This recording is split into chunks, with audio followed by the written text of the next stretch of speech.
No a 7. tým majstrovstiev Slovenskej republiky tohto roku na trati aj tu na Liptove, tam je trošičku problém, bečkárka cvaká ľavú drujarku a tam už to naozaj bude veľmi, veľmi ťažké.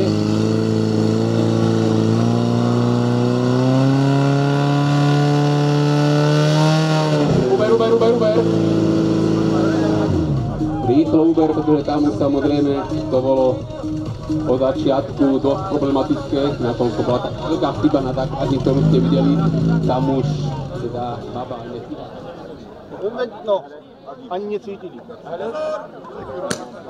No Odorín na tráti, ako spomínala, pre baby liga iba začína a som vedavý, či to teda baby dajú.